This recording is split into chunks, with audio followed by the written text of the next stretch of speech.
Start the show. Spencer just yelled at me to start the show. I just have to... Because I didn't want her to be playing Stardew Valley. It's Linus's birthday. He needs his gift, and then I have to give it to him now, or I'll forget. Yeah. Later, I'll be like, "Oh, I need to go back to Ginger Island. That's what I was doing," and I'm not. Linus? I'm not going to give the Linus homeless his gift. guy? Yes. Why does he need it? It's his birthday. So? He can live without it. Can he?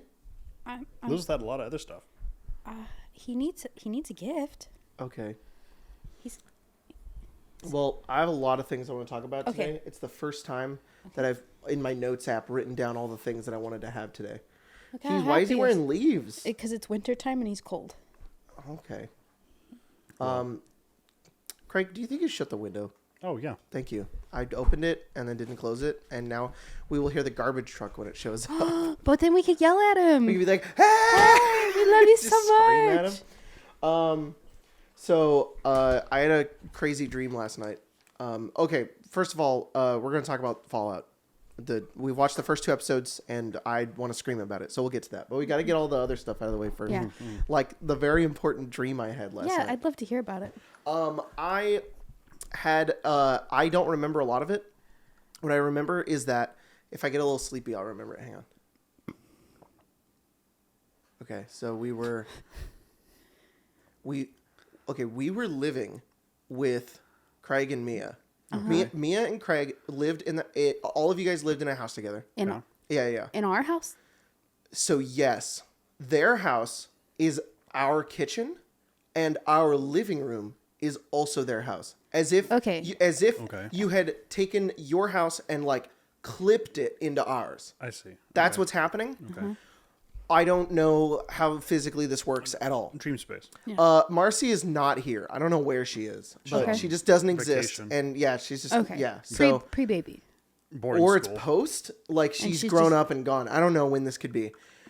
Regardless, we are. I think we're watching a movie. Everybody's kind of doing their own thing. I am laying on the floor, like freaking out for some reason. I don't know why, but I'm like being really hyper. So I feel like everybody else is their age, and I'm like 16. Okay. And then I have the vivid memory, the part where I wake up and I go, "What the fuck is going on?"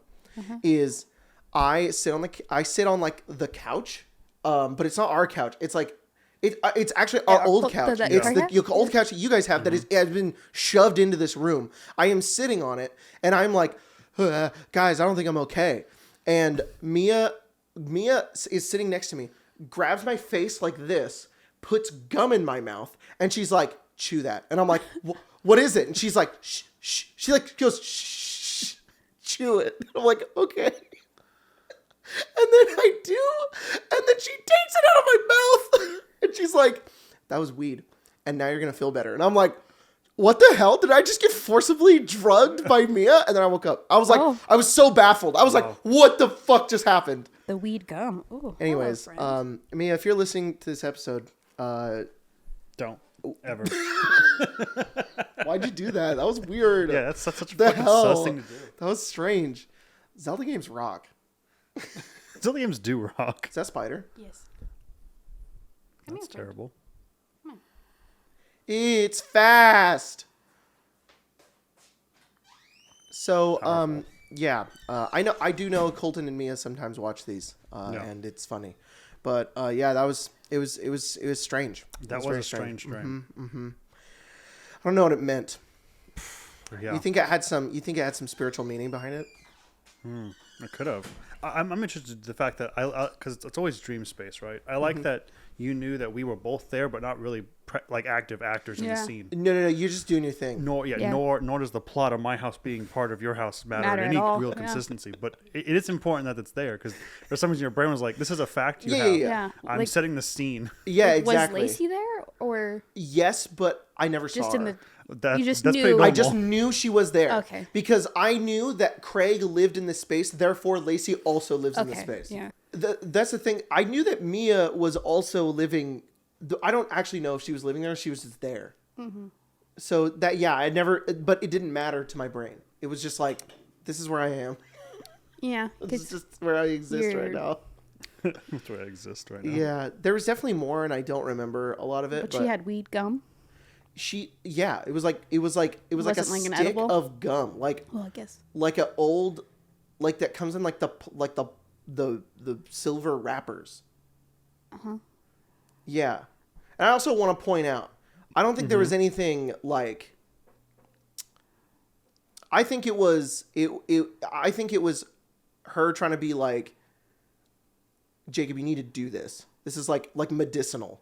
Like that's what it was. And I was like, okay, sorry, God. Take her meds. Yeah, take that's your what it meds. was Take like. your But I was like, goddamn why are you meds. giving me gum? And she's like, it's weed. And I was like, what?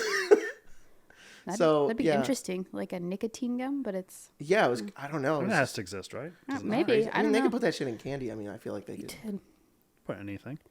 Yeah. Never mind.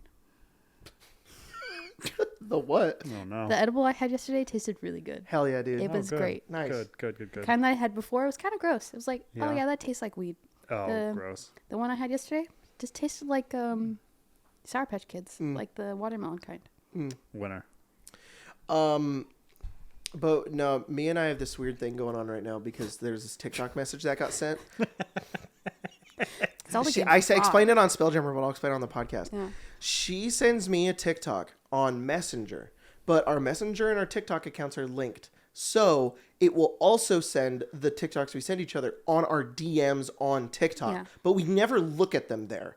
So she sends me one about this guy who set up a bunch of Zelda games in his classroom because at school they had a Zelda day. Very cool. I was like, that's awesome. And then later that night, I was opening my DMs because I was going to look at the ones that you sent me. Yeah. And I opened hers on accident. I went, whoops. And underneath, 'cause it's that one that she sent on Messenger where I opened it was on Messenger. And then underneath it are two messages that say, love Majora's Mask. Zelda games rock. Yeah. And I was like, I looked at you and I was like, what the fuck is me on about? And you were like, I don't care. I was like, all right, sorry. And I got left. And then I was like, my immediate assumption was that she was just sloshed. And she Yeah. said that. and then like a few days later when you did Zelda, I brought it up. I showed it to her and she was like, what? I never said this. And then she brought up her TikTok and the Yeah. messages aren't there. Yeah. And we're like, what the hell? So Crazy. there's this secret message that's been living in there and we've been saying it to each other all the time now and it's funny. But yesterday she sent me a TikTok about Fallout and then she said love Fallout games rock. And I was like, shut up. But and then after that she put, it is taking everything within me right now to not send you all these TikToks about the new Fallout show. Yeah. I didn't respond. And then I was like, oh, I never responded to that. So I went to go respond to it because it was hours later. It was yesterday, and yesterday was just crazy. And I went in, and I had responded with 5 E's. Like, E! And I was like, I didn't send this. And she was like, what is happening right now? I was like, I don't fucking know. There's like ghosts who are taking control of us Yeah. and sending Goddamn. weird messages. I don't know. Yeah, so that's what's been going on It's there. a CIA agent. Yeah. Yeah. He also likes Fallout. He does. Anyways. He's like, no, don't send him. No, And don't then I send had to him. look at him. Stop that. Don't do it. Yeah, but in case you ever hear me fucking say Zelda games rock. Zelda games rock. Zelda games are rock. I love Majora's Mask. It's because in the description of his video, he had put that he loves all the Zelda games except for Majora's Mask. So it's like she sent it and she was like, fuck that. Fuck I that love guy." Majora's Mask. Yeah. Zelda games rock.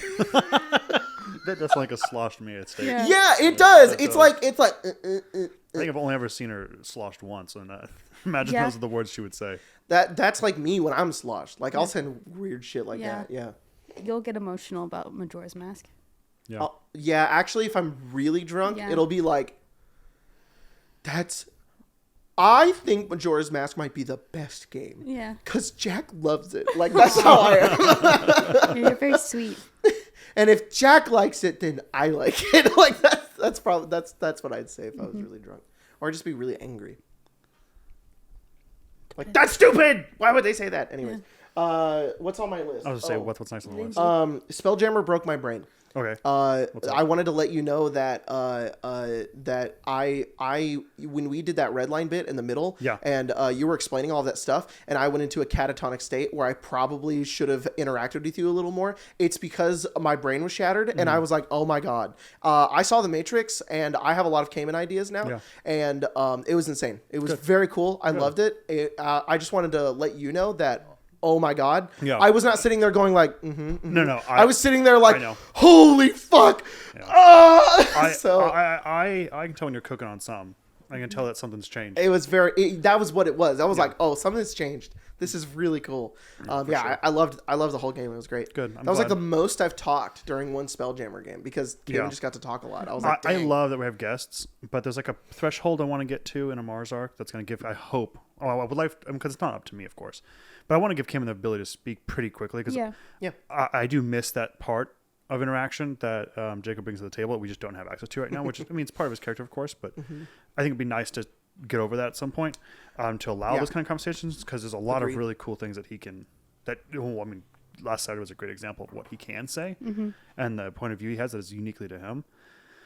But it's unfortunate Paige joined in the arc before Cayman does it, and everyone else would be like, "Oh, that's all right." Cayman, he talks. Yeah. No, I'm actually okay with it because I don't want it to be a sudden shift. I like this slow transition where we're like, "Oh, he can fly the Spelljammer." Absolutely. Okay. Then we kind of wait, and then we're like, "Oh, he's talking a lot." Okay, and then next episode we won't have a lot, and then the next one it's like we'll get more and more, so it feels kind of natural, which I think is fun, and I like that. But it was a fun game. It was a lot of fun. I had a good time. Yeah, we're close to coming up on the end of this little mini thing for Tyler. So very cool. Yeah. And then yesterday we had a crazy day because I'm running Icewind Dale for some online friends, which is fun because I haven't played like a home game that isn't streamed in a long time. So we did that yesterday, and then we did like a trivia thing at my parents' house with some of their friends, which was a lot of fun. Matt was there, and farmers only guy. Yeah, the farmers only guy. Lindsay. And her husband, which she does our hair. Yeah. And also, I've known her for forever. Yeah. and it was fun. Emma she was also and Chance like were our there wedding too. Planner. Oh yeah, she did also just make our wedding happen. That's true. Yeah. And then her parents, who my parents are friends with. Yeah. And I know this doesn't matter, but it was explanation. It's just explanation. We just hung out and did a big trivia thing, and it was fun. We split into teams, and it was a great time. And I did you hear me when I said that? I made Lindsay laugh so hard that she was crying. Yes. And I'm gonna ride that wave all week. It was great. We were talking about some question, and I want to put in perspective. When the Arcane Arcade group is together, I feel like Jack and I tend to be the high energy. We're loud. We're the ones that are kind of like and that's just the vibe. That's just the energy levels of that group. All right, you're all introverted, and I think the two of us are maybe extroverted. And that's just how it is. Lindsay and her mom have more energy than me, and I feel like you guys, whenever I'm in a room with them, I'm quiet. I'm like, I listen to them. I get my little jabs in, but that's kind of it, just because they're very like, and especially if like my mom is there too, and also Emma. It's like everybody's like, gah, and so I'm like, all right, so very loud. So yeah, I'm kind of just like, I'm just vibing. I'm having a good time, and I don't know what the conversation happened. We were like answering a trivia question, and somebody said something else, and somebody said deep and wide. And Lindsay is like me, where it's like if she hears 2 lyrics to a song, I'm now going to sing 30 seconds of that song. And so she immediately starts going deep and wide, there's a fountain flowing deep and wide. And she does that, and I go, and it's my pussy. And she lost it, and you and Emma were like, Jacob, what the hell? And nobody else heard me, and yeah, I was like, hell yeah. I won. You got one. Yeah. That's important. Nah, I'd win. You got second place. Oh. Fuck. Damn it. Yeah, I didn't know very many questions. Always the bridesmaid. I knew 2, but I never, You only knew 2 answers? I knew like maybe 3 or 4 out of the like 50 that we did. It's hard sometimes. Well, I didn't tell anybody, but... You did. He did cheat. He did. I didn't cheat. I helped. You did help me. Okay, so we're on different teams, and we're at the same table, though. And one of the questions was who played Captain Marvel. Yeah. The question was more complicated than that. It was just name the actress who played Captain Marvel. Yeah. And I immediately knew it. And my dad's team knew it. And then you were over there and you're like, I can't remember it because Emma and Jay didn't know it. Yeah. And I went up and I stood up and I walked over to the to the snacks and I grabbed a piece of cheese and I was just looking at it and I kept pointing at it and nobody saw me and you were like, what? And I ate it and I was like, look at the cheese. And you were like, oh, and you wrote it. Her name's Bree. Yeah. I was like, yes. Yeah. Lindsay would have been so mad at me.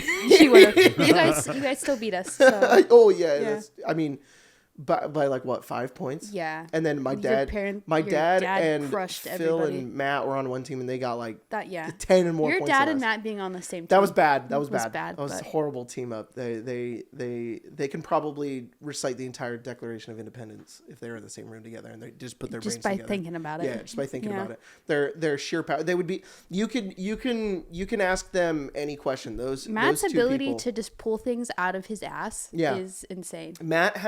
Matt doesn't really have like a photogenic memory, but he kind of does. But he does if he uses 100% of his brain. Mm. If he thinks hard enough, he can remember everything he's ever seen. If I've heard it and seen it, like part of me just remembers it, but I have to think really hard to remember. And my dad just has vast knowledge. And he was like, so the two of them can just be like, this. Put their brains together. Because they used to do a trivia thing in town together, and they'd win pretty much any time they went. Yeah, well, yeah, I was also on the team, so I also got to mog all of the planing mill. Yeah. Everybody's eating pizza, be like, the fuck. Just the few times that I was like, I know the answer before they do. Yeah. And they're like, oh, thank you. Oh, thank you. I'm like, yes. A little bit of praise. Thank you. Mm-hmm. Yeah. Trivia is fun too when you have like two super smart people, because then you get to be like, you're like, this is fine. But then you might know one or two, and then you get to feel really smart when they're like, yes, and I'm like, yeah. It's just funny because I feel like at a certain point, each generation kind of checks out. They're like, oh, I'm not gonna care much about this new stuff. Yeah. But Matt, every time we see him, like the first thing he asked us was, "You guys watch that Fallout show yet?" I love him like, so much. You're just so up to date with everything. Yeah. And like he okay, so you and Emma are in a team. Me and Chance are in one team, and then it's my dad, Matt, and Phil, and none of them are really on TikTok. There was a TikTok question, and none of us knew it except for Matt. Yeah. Just because Matt is just that, and it was like just in tune a with fucking 2020 trend about, what was it called? We need him on the podcast. I want him on the podcast so bad. We need him to play D&D with us. We just put him on, just make him a cast member, dude. Should. I love him so much. He's got those acting credits. Mm-hmm. Did you not tweet? I'm doing it right now. Well, I did it. But I told them we might not answer it because we're talking about Fallout. Oh, God. Well, I'll hang on. Better be asking some questions. Arcane Lounge podcast, which is now a hashtag that I can auto fill in. Ease peas. But we don't have that. Wow. No, we still have that Arcane. Motherfucker Arcade/Arcane. Okay, so we watched episode 1 and 2 of Fallout. Yes. If you haven't watched it yet, just skip or maybe go watch it. Go join members and watch a bonus episode or something. I don't know. Yeah. But we're gonna talk about it. So this is your warning. If you haven't watched it yet, go watch it. Anyways, because it's gonna be. Oh, I guess non-spoilers. It's really good. I like it. Mm-hmm. Yeah. It's fucking amazing. Yeah. Go fucking watch it. It's so good. All right, now spoilers. We watched episode 1 together, which was fun, and I was blown away with how good it was. I could not believe. I literally was in the whole time like I feel, because we watched it with you and Mia and Jack and your brother, and we and Jack the whole time is like haha, like reacting to the whole thing. I couldn't. I was just like, I can't believe how good this is. I thought this was gonna be silly and stupid, and I would be like, yeah, but it's my silly and stupid show, and I'll like it. No, it's fucking amazing. I can't believe how good it was. I yelled about it on Twitter already, but there was a lot from the first episode I just loved. It was just so perfect, and the mixture of they understand that it's like the dark humor aspect of Fallout that I feel like a lot of people don't really get.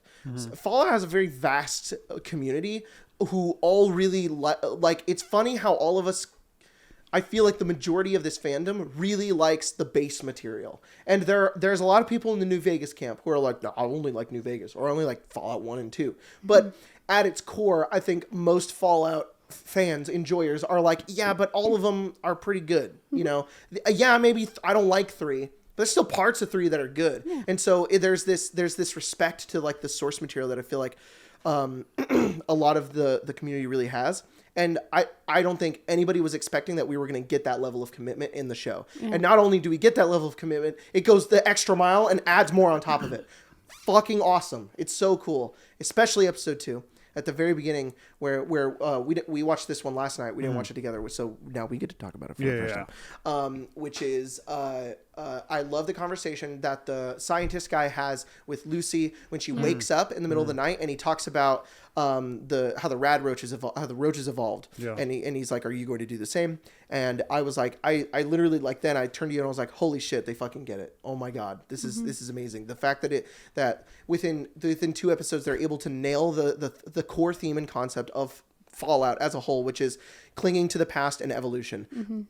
And they did it through a conversation with a roach. Like, they get it so hard, and it's just so good. And I was getting chills for like the dumbest things, being like, they understood the meaning of Fallout. Like, I don't know, it's just very cool. But anyways, that's the bigger aspect of things that I really liked. Do you want to add anything onto that? Because I'm gonna get into the sillier stuff. Oh, I only have something silly to say. Oh, okay.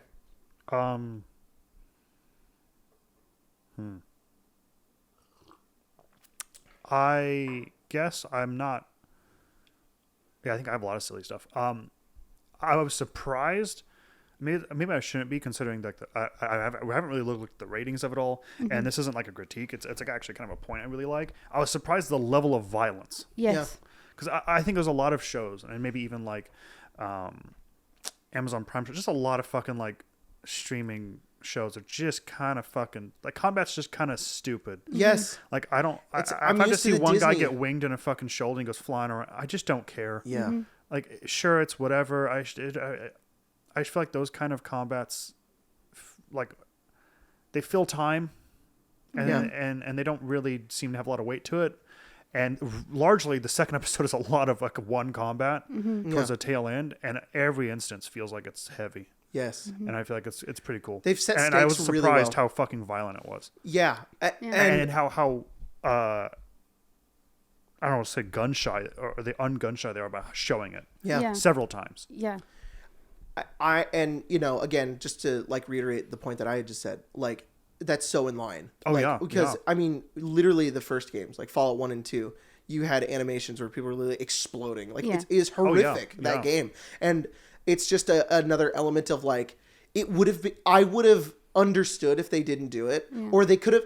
I feel like I was expecting there to be a really silly version of the violence that we get. Where it's just like the understanding of, oh, there's a bloody mess perk in the games, which means people explode. So, I mean, we're going to have some silly combats here, but really there's going to be a point where some guy explodes in blood and the characters are like, that's what I was expecting. Yeah. I didn't expect that we would get like a really like horrific, like, not a point where I can't stomach it, but like, no, of course not. Like, I was like, holy fuck. Like, I was taken aback, and I was like, this, I mean, but that's how I felt when I played the games. And that's so cool that like the first time you play Fallout and you're like, I'm going to target that guy's arm, beep, beep. And you watch it explode. I feel like, oh fuck. Like, that's what I get out of the show too. And I also think that so good. To your point of saying like they understand it, I think the genre itself requires it. Yeah. Because it's post-apocalyptic. It's kind of fucking, like, it's harsh. I think it would have been very silly if they went through this whole spiel of preparing Lucy to go into this world and go, it is going to be fucking a wasteland. Yeah. Like, you will find brutality and death up there. Yeah. And if then they were like, you have to be prepared for that. Will you adapt? And then the next scene, they're shooting pellets at each other and they're flipping around. Yeah. I don't know if it would have, like, I think there's to some degree there has to be like fear in a post-apocalyptic genre, but I think a lot of it has to be horror. Because you have to be afraid because of how much you can be like maimed and destroyed. Yes. Like it's about living through it, not necessarily being killed by it. And there's a lot of what happens in that fight and leading up to that is a lot of just like grotesque horror elements to it, and which I think they understand the genre and it needs it. That's the thing is I feel like what can get taken away a lot from people who don't fully understand Fallout is that it is that, but it's the silly version of it because there's funny music playing and there's not a lot of like when it comes to post-apocalypses, Fallout, I feel like does not have a lot of realism involved in it, but that's because it doesn't matter because everything in Fallout always is there to serve the story and to serve the narrative as a whole. And so that's why it's there. But you put it perfectly. Like, wow. I mean, that's exactly it.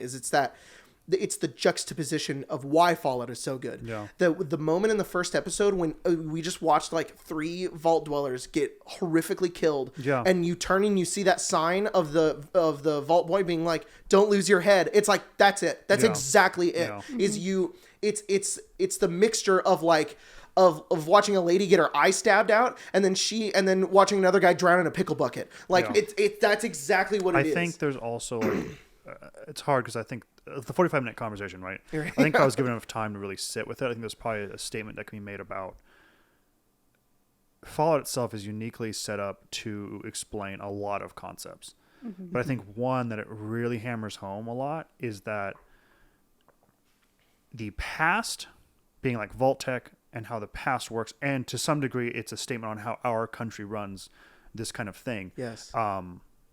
Is the dichotomy of making atrocities digestible. Because I think that's what a lot of what Vault Tech does and a lot of what they early do on. And I think it's a lot of what I think it's just called the Ghoul at this point. Like tackles with is how much of the war and the atrocities of death that he makes digestible. Yes.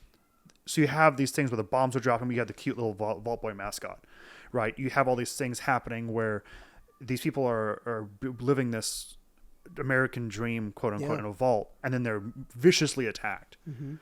And they just kind of come to terms to it in some way that's like we have to like rehabilitate them, like they find some kind of like higher road to take because they've lost that same kind of thing. And I think that when she comes up, that's also like a part of like what Fallout says, but also what Lucy's trying to go through is like realizing that there's a lot of what we were talking about is still the same conversation back 200 years ago. Yes. We were still doing what we were doing now was the same thing we were doing then. Yes. It's just fucking there's no one to be better than that. Yeah. And it's not that the world fell apart because the radiation pulled us apart. We sent us here and we never felt the need to go back. Exactly. And we never were better than our animalistic selves. Exactly. And I feel like the fact that they understand that radiates through the whole show. Pun intended. Yeah. Wow. It's just exactly it.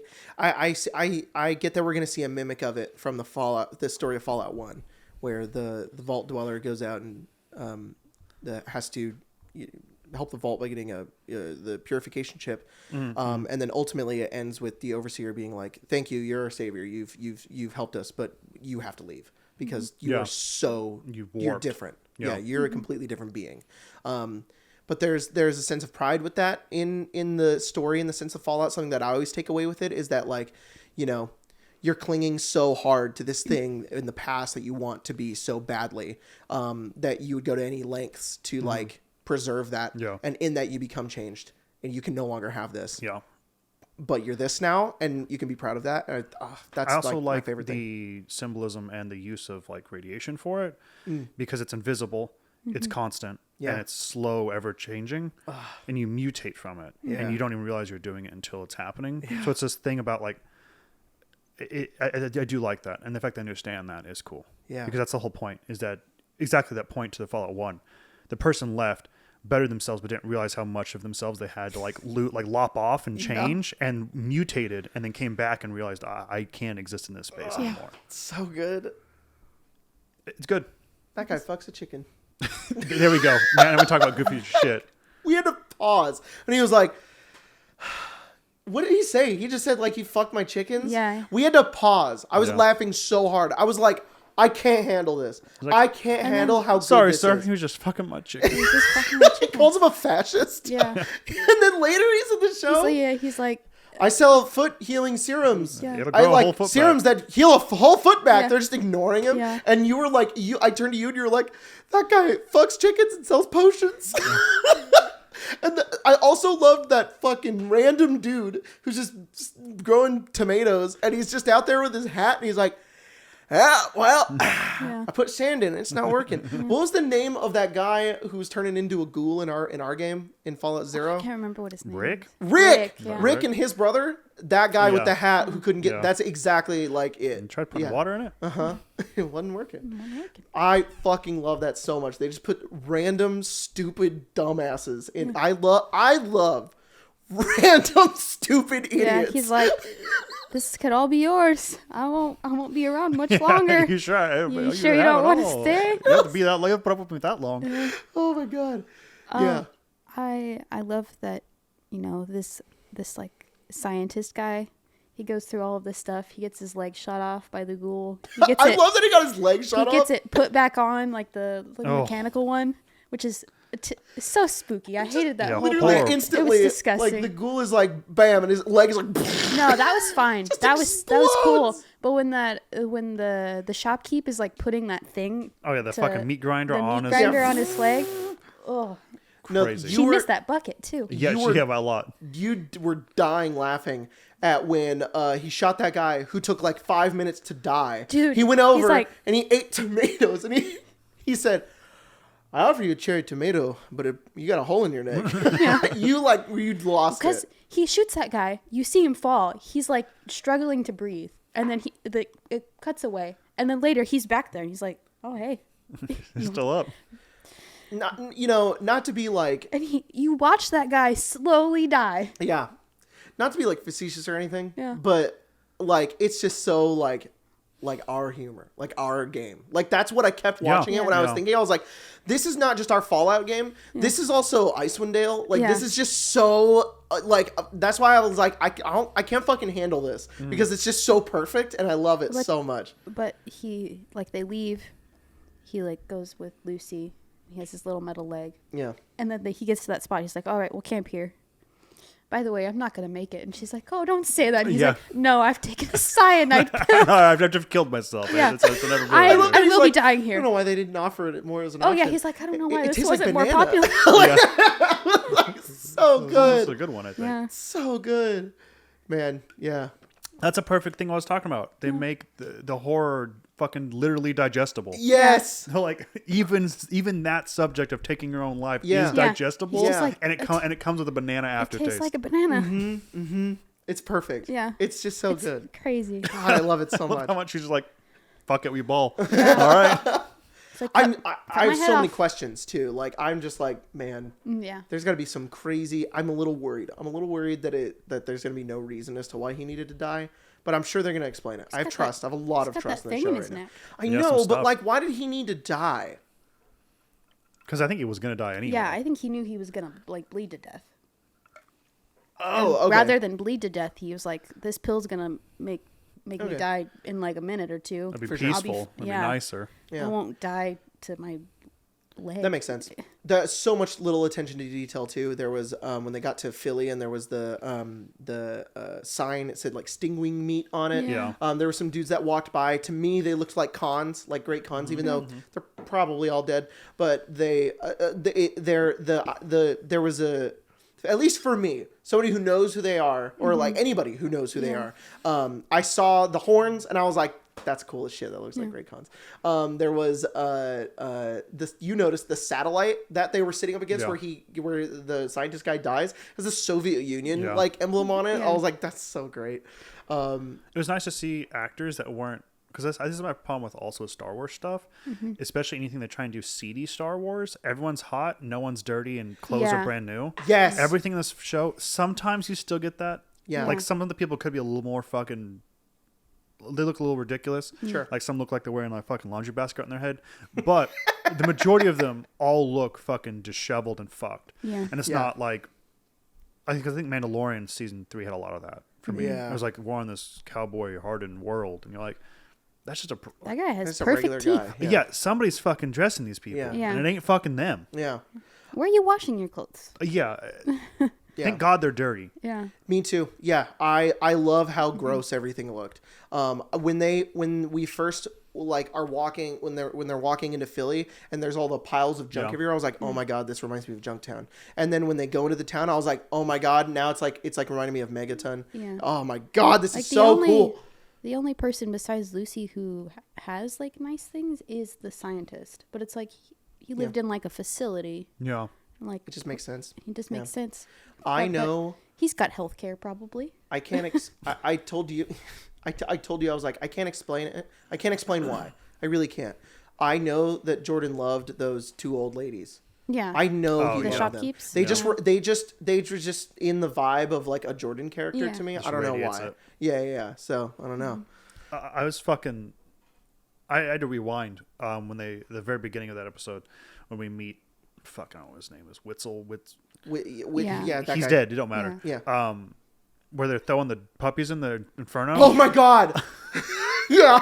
I was like, that's gross. And they go, and I was like, oh, fuck. Yeah. And then I was so shocked. I was like, then he saves his. That's cool. He saves his own dog, I guess. Yeah. That's fun. And then I think the scientist who did throw that puppy in the incinerator is the guy who pulls the alarm later, and the dog kills him. So. That's not something I saw. That's just what I took away. Because when I saw it, I was like, oh, is that the guy? And then the dog kind of got revenge. Yeah. And then I was really upset. I thought the dog died. I was like, come on. Yeah. No.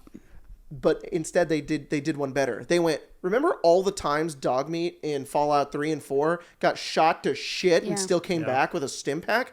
Super Dog, we were going to canonize Super Dogs. And I was like, yes! Yeah. This is so cool! It makes sense. I love the little bit where we were, there was a little bit of like a connection that I made where it was like, it's not the same thing, but very similar. I feel like they were kind of like bridging a little gap when the scientist guy has the dog and he's like training him in the opening. Mm-hmm. I love all the music, by the way. Jesus Christ. Mm-hmm. One of my favorite tropes ever is, remind me to get back because I'm going on a tangent. Mm-hmm. One of my favorite tropes ever is happy, fun music playing while something horrible is happening. Literally, I don't know why. That makes my brain go, But There's the point where he's like training the dog and there's like in focus there's like a brain in a jar, and I was like, that's like the cyber dogs in the previous games, which is really cool. So I feel like that was intentional to be like, hey, it's kind of, like without telling you anything. Yeah. Before you're like, we can have a super dog in Fallout. Remember cyber dogs? It's kind of like that. It's like, oh, that's such a good way to get information to your audience, and that's what the show does so good. Is it's so economic with its storytelling. I talked about that after we watched the first episode, where they managed to explain Lucy and her story, who she is, who her dad is, and what's happening and what their vault does in like 6 lines of dialogue over the course of 5 minutes, and they didn't have to do much. And it's like, wow, this show's amazing. Yeah, so good. I can't wait to watch more of it. I'm very excited. I am speed running, finishing Fallout 2.0 right now. Once this video is up, then it'll hopefully once this podcast episode's up, that video will be up. Mm-hmm. We'll see. It's kind of been a weird week, but I'm favoring that video a little more, so we'll see what happens. But I'm excited. I wrote some Super Mutant perks. Hell yeah! When are you gonna upload the video that I'm in? What's up? That one. I wish I could tell you. Oh. When I'm having the sponsor for that video is being slow. That's what's happening. Yeah. I can't say more than that. No, I understand. That video would be up already. Yeah. Yeah. So yeah, but why don't we jump into some questions? I'd love because that. I bet a lot of people are going to ask some Fallout questions. Oh, for sure. That'd be cool. I was wrong. Artemis. What? Sorry. I looked ahead. I like kind of like skimmed the first 3. I saw Raish's name in there and I went, oh, God damn it. Maybe we'll finally get an answer. Artemis asks, in honor of me watching Avatar like 3,000 times, what element do you think you would bend? Earth. I would like to bend fire, but I feel like I'm an earthbender. I would be an earthbender being like, God damn it, I wish I was a firebender. Ugh. Is Sleeper an earth thing? Yeah, I feel like I would, very same boat. I would like to be a firebender, but I don't think I got the fucking tenacity for it. I'm probably some kind of waterbender or an earthbender as well. Yeah. One of the two. Yeah. Fire. That makes sense for you, though. It does. Oh, or water. I mean, yeah. So here's the cool part about Avatar. I feel like there's parts where it bleeds. So I feel like I feel like you could be like a magma bender, where you could you have that little bridge extra. You know, that would be kind of cool. Like, still kind of Earth, but also lava. Yeah. Cool. I think it would be cool to metal bend. I think that would be fun. Would be sick. And then I feel like you also be a firebender, but I feel like you would not be a very like aggressive firebender. You would almost have like a waterbending element to it, where you'd like there would be a. I'm about to sound like the Netflix show. The balance between balance, Aang. Use balance. Okay, learns how to waterbend. Yeah. Sorry. That is what it is. That's exactly what it is. Did you watch it? I watched. Fuck, I don't even know. There's 8 episodes. I watched 4 or 5. Yeah. Yeah. And I did not go back. And it is true. The first 2 episodes are unbearable, and the other ones are better than the first 2 episodes. I watched Drew Gooden's video about it, and my favorite thing is that he says that Aang sounds like he's constantly about to break in a song. Yeah. He's like, I belong up there. Let's go up into the sky. Like, and he's right, because the music is always swelling behind what he's saying, and it's like, man. Now then, you told me that Momo dies in it, and I was like, that's crazy. He does catch a stray for no reason. Zuko fights. They do the bit where they show how he gets his scar. And you know, in the show, he just like gives up, and Ozai just burns him. Yeah, he like there's a fight Ozai. scene in the Netflix show. There's a cool scene where he becomes Kyoshi, and Kyoshi fucks on some guys. Yeah, that's cool as shit, and it's animated very well, and it's pretty. Hell yeah. But she's just kind of a mean piece of shit to him. Like in the show, she's kind of like stern and stoic. Yeah. She's just kind of a bully in this one. Right, she's like, you bald son of a bitch. If you don't do something, these fire people are going to kill my people. I mean, it's valid. Yeah. But she is aggressive to this poor bastard. She's like, I need help. She's like, I bet you do, idiot. Yeah. She's like, bald ass, dumb ass, 12-year-old ass. Step aside. No. Let me go kick that guy's ass for you. And I'll leave your limp body here with your stupid looking girlfriend. He's like, oh, who was I? It's so funny. Yeah. She's mean. Yeah. I saw a meme the other day that was I don't remember what it was, but it was just somebody posting a meme with it's a guy with the Master Chief helmet reacting to the Fallout show, being like, why did they get to have why did they get to be happy? I think that's another 45-minute conversation. I've not seen the second season of Halo, but I think it's so good. I think people don't understand.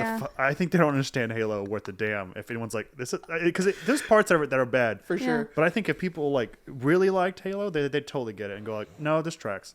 It is strange he takes his helmet off, but that's about time. Isn't he hot? It is strangely fucks. That is an odd scene, but honestly, who cares? Yeah, let him slam. Yeah.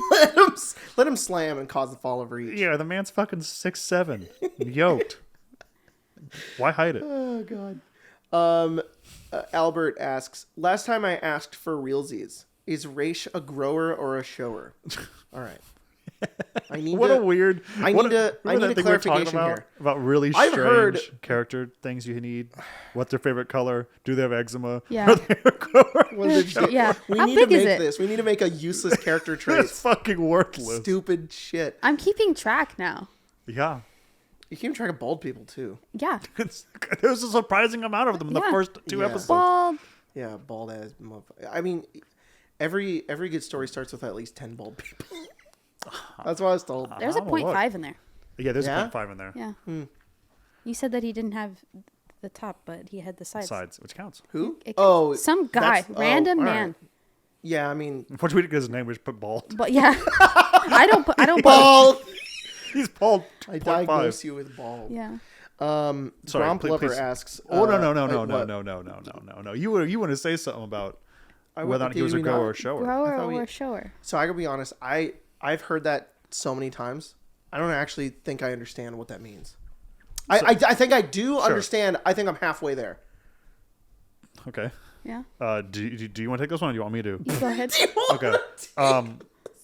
Again, I think you do know because it's in the name, right? A grower is someone who is large but isn't in like a flaccid state. Oh, and then a shower is large regardless of the state of like even flaccid. That makes sense. It's still that large. makes sense. Yeah, I never understood. I don't think nobody's ever explained that to me, or never have I done my own research to find out. Like, that's about it. It's one of those am I gay quizzes. Yeah. You're 50% gay. You're like, oh shit. I flip a coin. I had to visualize it. Yeah, of course. Oh, you think? Do you want to draw it for us? No. Oh. You don't have to. You can even draw a burrito if you want. Hang on. I was about to not know as in like a ew. I would never draw a dick. More of a. I don't think it would look very good if I did. Yeah, okay. Unfortunately. But is the burrito art accurate? Jesus Christ. Fucking left-hander's light. Yeah. Let's start saying Not that all stuff. of us Jesus can Christ. be so lucky. Ah, fuck. This is such a unique position to be put in. Yeah, as a for sure. as a creative. Really, to be challenged on this front. Because on one hand, you have the there's two sides of me. There's two wolves inside me. And one wolf is saying, I think you should be realistic. Of course. I think you should be true to the vision that you have, even though this is something you never visualized. And then the other wolf is saying, you never had that visualization. It has now been visualized, and it's funny and hot that he's got a fat dick. Good, great. Burrito art. So I don't know. Oh. I'm at war with myself. Do you want to think about it a little longer? I think that is. Sorry, go ahead. Because Craig had me roll a D20. I thought that was too much. That's insane. It came out almost reasonable. I heard a D20 was rolled for Harlow's dick. Yes. Yeah. 10 inches? That's too many. 10? It makes sense, though. I mean, he's probably pretty big. He's also thin. Yeah. You lose like 10 pounds, you get 1 inch. I feel like he's built like he's not built like who's the guy that punches the boulder? Who? What? I don't know. In what Resident context? Evil, in Resident Evil. Chris Redfield? He's like a mix between Chris Redfield and Leon. He's not as small as Leon, but he's not as big as Chris Redfield. Right. It's like right in the mix. You know? Chris gets fucking yoked. Yeah. He's huge. He's not that big. Unit. I was always imagined he was like in between that. Raish? Harlow? Oh. I'm confused. Raish is not that built or cool. Not that cut. No, unfortunately. That's cool though. He could have a little chub. Yeah. In both ways. Yeah, he's definitely more like lean and wiry and gross looking than he is like stank dick. Then like yeah. He's Beth. Valid though. Valid. The germs get burned away. Yeah. You know what? The next time when you fight him, I'll make this promise. He'll be Mickey again. When the next time you fight him, you can know for sure. That's valid. That's valid. I think Kais was a little too. It was dark. Yeah. He was a little stressed. Valid. He didn't get a good look. At one point it was small. At one point it was big. You couldn't tell. Valid. Stuff changes. You're like, blood flows. I couldn't tell if he was shaved or not. Yeah. Your blood bended. He's not. I'll stand for him now. He's got. The carpets do match the drapes. Oh. Yeah. Valid. Good. Actually, they probably burn a little bit on the end. Oh, that's kind of cool. He's got ember pubes. Ember? No. So that's a weird enemy type. Yeah. Yeah. Raish Ember. Ember pubes. That's also probably a dwarf name. Yeah. That's a really shitty dwarf name. Blood flame powers though. So if you got a little blood on it, then.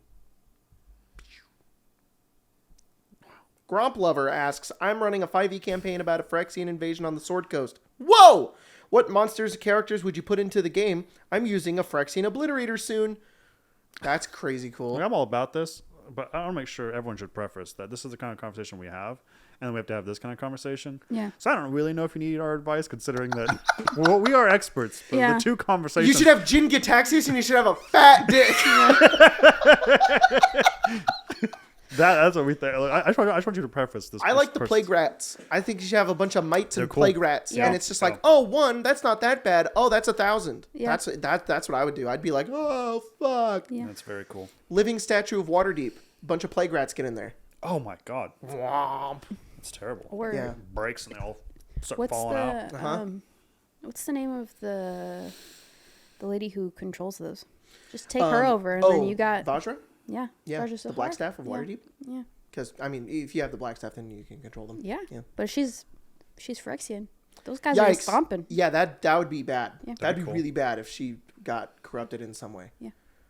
Especially because I think she has a lot of ways to make sure that doesn't happen, but not against glistening oil. No, that's cool. You fucked. You guys played in a game similar to that, didn't you? Where you, I don't know if it was. You fought Atraxa. Yeah. Where like. Sorry. Didn't Justin run a game? Where you, yes. No. I was just I was trying to remember my Praetors. Yeah. Sorry. Right. What were you saying? You played in a game that Justin ran, right? Where you were having the. Like the Phyrexian invasion? Yes, pause it really fast and say that I want to say a funny.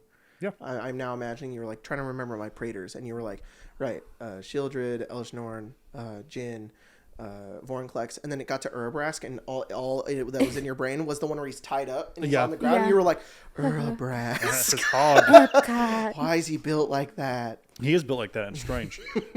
Yes, my Sunday DM ran a whole game. I don't think we got any D&D crossover, but we did do the whole thing with War of the Spark, which very cool. He called like forever ago. Yeah. I still think he writes for them because the motherfucker also called the Ren connection to World Tree. Yeah, that had already happened in our game, and then that card came out, and I was like, "You fucking that's crazy, you fucking bitch."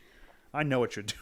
Yeah. I've been feeling very targeted lately by Magic. Just a small tangent in your thing, because the Thunder Junction is fucking awesome, and I love it. Yeah. Oh my god, it's cool. It surprised me how cool it is. Some of my, I think, favorite card arts are in this set, ever. It's amazing. But to not only follow a Fallout set with the Western set, which is something I've always wanted, but to then have like a mystical archive like they did with Strixhaven with the newsprint cards, and then to put in not only the commander decks, but then in that mystical archive, a lot of Strixhaven cards. I was like, who? Somebody's after me, and I don't know why.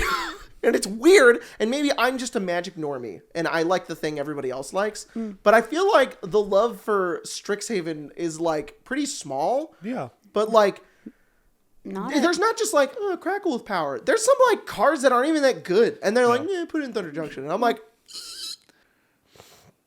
I want In and Out. All right. What time are we at? We have 8 minutes or so. 8 minutes. 8 minutes. Cool. Yeah, we have time for more unless we got anything else. Cool. Oh yeah. You want to do a little bit more? I kind of cut you off. No, I think that was it. I don't think I had anything to say other than we did.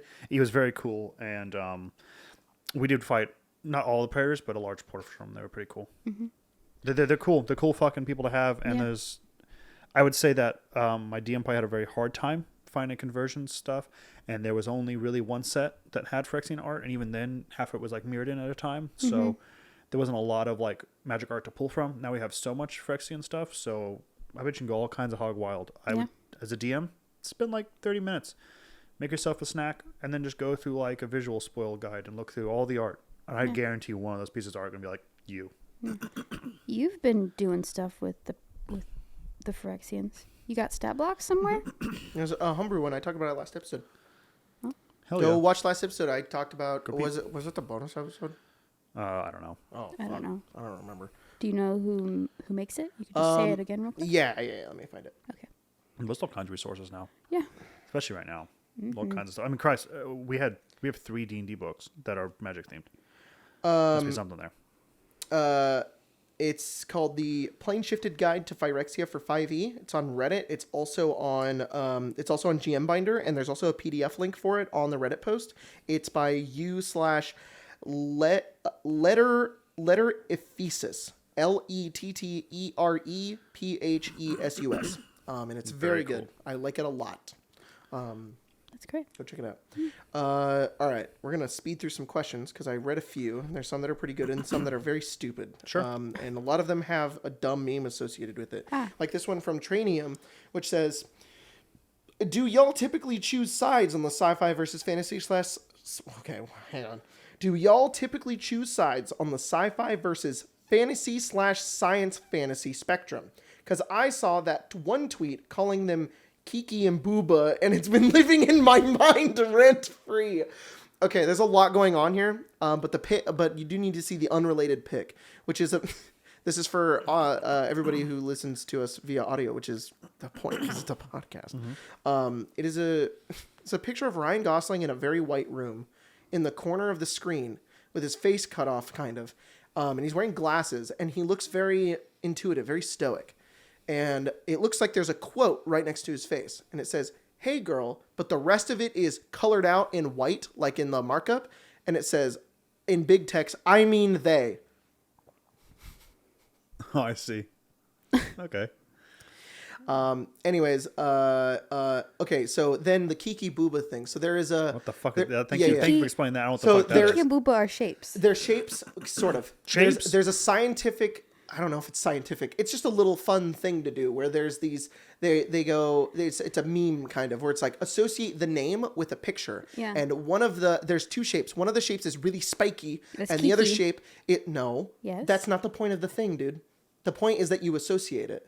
And I guess that's it. You're already doing it. Yeah. And there's one that's kind of round. And most people associate Kiki with the sharp one and Booba with the round one. I understand. And I guess there is a comparison I haven't seen of that being fantasy versus sci-fi. Oh, okay. I think that's really interesting and really funny because Kiki is sci-fi and Booba is fantasy, right?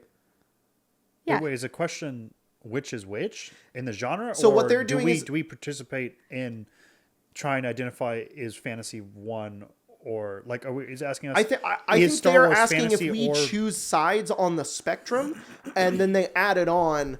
I saw this and it's been living in my brain. I've been thinking about it, and I'm adding on to the thinking about it part of like it being Kiki Booba, and I'm just saying that in my head, fantasy is Booba and Kiki is sci-fi. I understand. Okay. Which I can't explain that. I don't know why. Fantasy isn't softer or rounder, I feel. And sci-fi, it is? Yeah. Well, explain. When I think of fantasy, I think of Lord of the Rings. And Lord of the Rings has hobbits, and hobbits are round. So they are Booba. Oh. Okay, and why sci-fi Kiki? Sci-fi just reminds me of the movie Alien. And that bitch is sharp. Oh, all right. Mm-hmm. Yeah. Mm-hmm. I'm about that. You got guns. That's true, I guess. Yeah, it's a little more aggressive. Lasers. Yeah, a little more deadly, a little more aggressive. Mm-hmm, mm-hmm. Yeah, but I mean, you got the orcs. They got swords. Yeah, but they're still plump. So I like that your rationale here is that most things in fantasy are plump, and most things in sci-fi are not. Mm-hmm. I mean, softer though. That's true. Also makes me think of like a really nice. Like dress, and it's soft, like flannel. Interesting. Like not flannel. What is it? What's the pattern called? That's like flannel, but it's. I'm just gonna look it up. Okay. I don't know. I think early on when we were first getting to know each other, we were kind of like me about it. But I really there's so much of it that blends together now for me that it's like I don't really care. I guess I'm more of a fantasy person. I tend to like fantasy a little more, but there's so much sci-fi I've been introduced to recently that I'm just like, fuck, this is so cool. Here's what I found. Thank you. Oh, she found it. What did you find? You found, I asked, do used to recently. Well, I don't know. So, do you? Yeah. But the question is, do y'all typically choose sides on the sci-fi versus fantasy spectrum? No, I like both. Yeah, not particularly if you've seen me DM. Yeah. I have a problem with not putting them both together. You're crazy good at managing both. Mm-hmm. For those of you who haven't watched Spelljammer, Craig has managed to mix cottagecore and dystopia. I don't know how you do that. At one point we were in cottagecore, and another time we were in dystopia, and another time we're in space. And another time we're at a carnival, and then another. It's just fucking crazy, and it all makes sense. It's not. It's not like it's overwhelming. It's not like, oh, this is too much of my piece touching my carrots. It all makes sense, and it's great. No, there's a car. There's vampires. A car that there's is scientists. Also a woman. There's zombies. There's demons. Her consciousness. There's everything. Yeah. It's crazy. There's nightclubs. Yeah. There's chewingas. There's chewingas in nightclubs. I'll just say there was a chewinga in a nightclub. That is true. He was kidnapped. He was not there willingly. There's giants. There are in an Auntie Anne's. Yeah. There's giant. There are mafia bosses who are gelatinous oozes. Yeah. There are. This is not hard. I can just think of anything. This is crazy. And you're playing Ridley. Yeah. Fuck yeah. Yeah. It all fits pretty well. It's so cool. It all fits pretty well. Yeah. I think I do prefer sci-fi, but I think that's because I don't know if I've seen a lot of fantasy that does horror.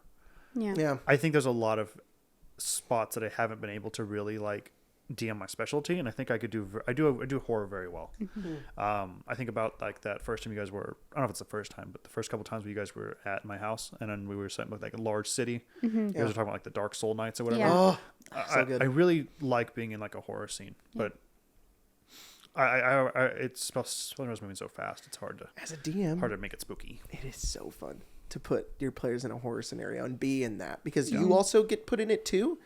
And like, I know we talk a lot about Fallout, but one of my favorite points of DMing in Fallout was when you guys were in that gas station. The gas station in the mountains, right? Where you guys were trying to find Fault Zero, and that thing was just like hunting you guys and fucking with you. Yeah. I was like, what's so fun about that is I can make up 90% of it. I barely had anything written out, and I was like, okay. What's fun about horror is that it's constantly surprising and it's constantly shifting and changing. Yeah. It has to make sense, of course, really and it did. But memorable about that was like, oh well, there's hands in the bathroom. Oh, and a skull. Okay, well then we're not alone, but we could be because these are bones. Yeah. Oh, the ceiling is full of bones. What is here? Probably some creepy cannibal guy, right? No. Giant monster man. Yeah, and what was fun about that is that all I was doing there was giving you guys clues to the thing that was about to happen without telling you. All I wanted to do was use environmental storytelling skeletons and make it scary to like what? Then he had heads on spikes. Yeah. And slashed the electricity. And all I'm doing is giving you information about the creature, but still keeping it in the dark. Yes. So like first of all, the biggest thing I wanted to get to you was that like it's animalistic, but it's intelligent at the same time. It knows what it's doing. Yes. So it's intentionally trying to scare the shit out of you. That's what was scary about it. All of the bodies in the ceiling. Yeah. It's like it's smart enough to put it up here so people still come in here. Yeah. Yeah. And what's fun is that, like, I didn't write that. I was just like, I'm going to check the ceiling. All right. And I was like, okay, there's skeletons in the ceiling. Yeah. And it was like, that was so fun to do because then you think about it that way. And I'm like, I'm not tricking you. Like, this is what I wanted. It was just like, I want to make you think and I want to give you information about this creature so that you guys can make decisions against it. But I also want to make it scary. Oh, it was so fun. It was so fun to do that. And I got to do that a lot in Icewind Dale too. And it was just great. Yeah. So, horror, good. Horror, great. Yeah. I like that we came out of this with sci-fi, fantasy. It doesn't matter. Make it scary. Oh yeah, if it's scary, I'm in. Mm-hmm. And give your villains big pee-pee. Quartzy asks, how do you feel about using the classic dungeon format in D&D 5e? And do you have any tips for making good dungeons? I personally find it to be a bit of a slog, especially if there are a lot of smaller encounters designed to drain resources. Yes, I have a lot to say about this, but I will keep it very short because I've talked about it before. I think dungeons can be a slog if you make it a slog. My entire mentality behind a dungeon is that your players should not realize that they're in a dungeon. You don't go, this is the dungeon part, let's do the dungeon. You can say that, but there's got to be a reason as to why they're there and a goal that they are trying to achieve. And when your players are in the dungeon, the whole point of the other rooms and other encounters is to distract them from the goal that they already want. Mm-hmm. This is a Fallout episode, so I'm going to talk about Fallout. One of the dungeons that we did in Fallout was when you guys were going to go rescue Paige. And Paige was in that room far away, and you guys had to go in there and go get her. And the whole point of what I wanted to do in there was create a dungeon, but distract you guys with other things that were in there. Mm-hmm. The vaults are also kind of a dungeon that I like to do in there, but there was always a goal that you guys had to get to, because otherwise, why the fuck are you down there? Mm-hmm. What's the point of going through rooms, opening doors, lockpicking, hacking, doing everything, if there's no reason as to why I'm here? Oh, one of our friends is in danger and we need to go find her. Cool. Then I can interact in these various areas and I can be like, well, there's a terminal over here and it looks like there's like something over there. And it's like, oh, fuck, maybe I want to do that. And that's also where we got to introduce Delta, was in that area as well. And it doesn't feel like a dungeon because, to be real, like, dungeons on their own are not very fun. Mm-hmm. It's like putting your characters on a combat map and being like, oh no, do something with the stick. It's like there's nothing, but you have to put a goal and you have to put like fun things to distract your players. Like, think about it in that light. Don't think about it in like, well, I got to make this thing fun. We guess I should put an encounter in here so that the fight is hard. And then I should put a treasure chest that's hidden and they won't be able to see it. It's like, no, show them where it is and make it hard to get to, and that they have to like make a choice to get to it. I don't know. That's what I like to do. And I tend to have fun doing that with dungeons. I really wanted to spruce up the, one of my favorite dungeons I've ever got to run, and one that I was like kind of proud of, was the Caves of Hunger with Tekalili. Kind of boring. I wanted to make it a little bit more fun. I wanted to make Tekalili more of a threat. You guys, the point of you guys being there was to find not only your son, but to also find Tekalili and kill him, and then also to potentially find Ithrin. There was a lot of answers that were within there, and they go all over the place. I want you to get here, and you're here, but I'm going to make you go through all this other shit on the way there so that you're still moving, you're progressing, you're going forward. And it was fun because we got to fight like Remorazes, and we got to interact with a silly kobold and do a bunch of other stuff. And so it doesn't really feel like a dungeon. It's just like, we're just using a map to represent where we're standing, and there might be like a combat or something like that. So anyways, that's my dungeon rant. I don't know if you guys have anything you want to add to that. I'm sorry. There's nothing I hate more than a dungeon that is 47 rooms and 20 of them have nothing in them. Curse of Strahd. That is if there's a room with nothing in it, it doesn't need to be on the map. Exactly. Don't add it. It's not adding anything. It's making me not want to be here. Yeah. You can add it. It can be there, but you shouldn't make your players walk through it and investigate it. It should be like, like anytime I'm running a dungeon and there's rooms that have nothing in them, but only serve as like you're in a house and this house has to have a kitchen. I'm just going to show you there's a kitchen here. Yeah. If you want to investigate it, sure. But if you go and you start meticulously investigating a kitchen, I'm going to be like, honestly, there's not a lot here. Yeah. Or I'll just make some shit up. Be like, okay, you find a potato. Like, who cares? Like, I don't know. Because if I have to walk through 47 rooms to get to the boss, by the time I get to the boss, I'm tired. I'm bored. And you I don't just walk into traps. You're just taking damage for no reason. I just want to kill the guy so we can leave. Yeah. Yes. The Tomb of the Nine Gods. Yeah. Yes. The Tomb of the Nine Gods is the worst part of that book. And turning it, like you said, into like a fun game show, that's the way you got to do it. Yeah, because it's just fucking worthless. Do you know how fun it would have been to do that? And like, I know that party, the four of you, in our Tomb game, would have got competitive about points. Like if Sarek started assigning you points, and you were like, I know Ira would have been like, I don't want to lose points. Would have been so fun. God. He's the bad guy. Yeah. And there's a lot of questions asking us if we've watched Fallout, which we'd already talked about. Karu asks, question. Would you classify Cayman as a little guy? Sure. Yeah. And then Colleen once again asks if we can do a dice tour, and we keep forgetting. Shit, I keep forgetting. We should. I'm going to set a reminder. And the last question we're going to look at is Gary the Wizard asks, first, forgot Craig used to take music recommendations. So Livingston is a good artist. Livingston. Thank you. Next, pick a character from one of your games. Any character. Doesn't have to be a player character. I'm going to pick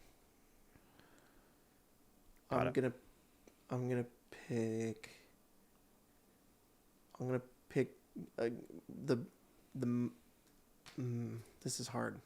Now I'm overloaded with choice. Can you pick a character? Amara. Okay. I'll pick Harlow. Easy. And now you pick, Craig. Any character that I can that I've played. It just says pick a character. From one of our games. Oh, well then anything. That fucking Chewinga Uber driver. Yes, okay. Great. You've now been body swapped with them just before their adventure. What are you doing? Fuck. Well, I'm going to clubs apparently. Hey yo! Spencer. Yeah. Spencer looked down her shirt. That's what she did. Yeah. I made a face at the camera, which was like, holy shit. Harlow's dead. I said, but it says before their adventure. Oh. You're a cop. It's gross. Yeah. Dang it. Yeah. But you've been body swapped.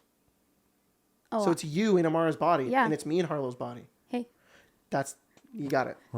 Nice. Hell yeah. What are you doing with that Chewinga Uber driver? Is he a grower or a shower? The Uber driver? No, Harlow. Oh, Harlow? Oh, you can decide that. that dice roll. Wait, hang on. I just remembered what that meant. He's 100% a shower. What the fuck? His dick's huge. Yeah. 10 inches? It's too many inches. That's his iron. Damn. That's crazy. If he's walking through those dust fields where with the sand, he immediately just like he goes dick down. Yeah. It's like a. And then a little kobold comes over and he's like, "Yeah, I hear this claim. That's my dick. my cock now."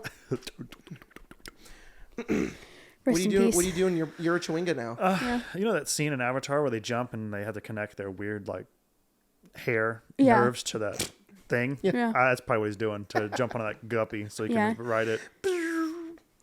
You're like Link in Wind Waker. Yeah. Just like possessing the creature. I think it's like that. Hell yeah. That's cool. Hell yeah. That's cool. I don't know. Get down and die. Yeah.